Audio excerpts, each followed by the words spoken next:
The backyard was humming with celebration, fairy lights draped between the trees, laughter floating in the warm spring air. Plates clinked, glasses chimed, and somewhere, music played softly in the background. I had come expecting congratulations, perhaps a quiet toast from a few friends, but I already knew the spotlight was reserved for my brother. He seized it immediately. With his perfect grin and booming confidence, he raised a glass.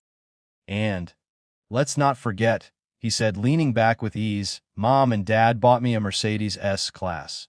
Something my brilliant little sibling here could never hope to earn! Applause. Laughter. My parents smiled, faces tight with the practiced politeness of family theater. I felt the familiar sting of being measured against him, and found my jaw tightening, not with the desire to strike back, but with the weight of watching the performance unfold. I started to turn, deciding the evening wasn't worth the humiliation. Walking away would have been easy, predictable. But before my foot touched the grass beyond the patio, I heard a quiet, deliberate voice cutting through the chatter. Excuse me. An elderly man stood there, impeccably dressed, a briefcase in hand.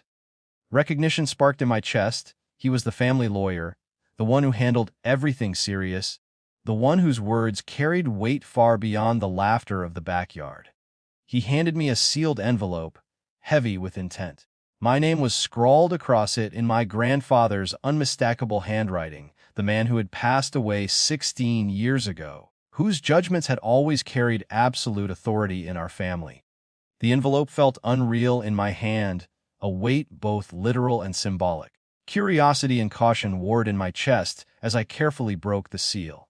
The paper smelled faintly of age and ink, a subtle reminder that what was inside was not trivial or performative. I unfolded the letter. The first line made me stop, frozen. To my grandchild, that whose perseverance I have watched silently, I leave not just my respect, but the means to ensure your efforts are recognized. I read it again.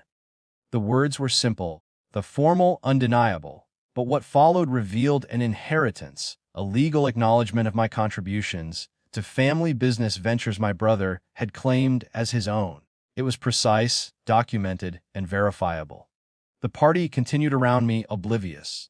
I felt a quiet shift ripple through the air, not a cheer, not a confrontation, just the subtle realignment of authority. The brother's laughter faltered as he noticed me holding the envelope. For a moment, his confidence wavered. The Mercedes, the applause, even my parents' practiced smiles, all felt suddenly hollow. I didn't need to speak. I didn't need to flaunt the envelope. The power of the written, legal, grandfather endorsed acknowledgement was enough. He tried to laugh it off, but his eyes darted, searching for some measure of control, some recovery that wasn't there. My parents' faces shifted too, uncertainty creeping in. They exchanged quiet glances, no longer able to lean entirely on appearances and performance.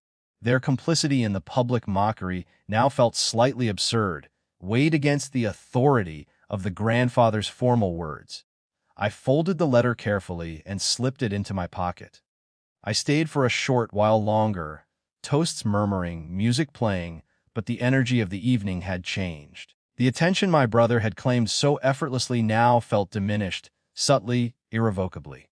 I carried myself differently, taller in a quiet, restrained way. When I finally left the backyard, night settling softly around me, the envelope rested in my hand like a secret talisman.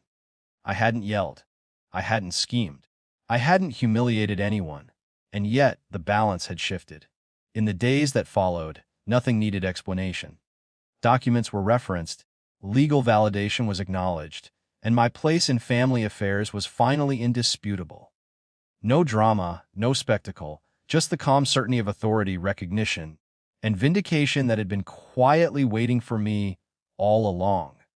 And somewhere, in the quiet aftermath, I understood that some victories are not shouted from rooftops.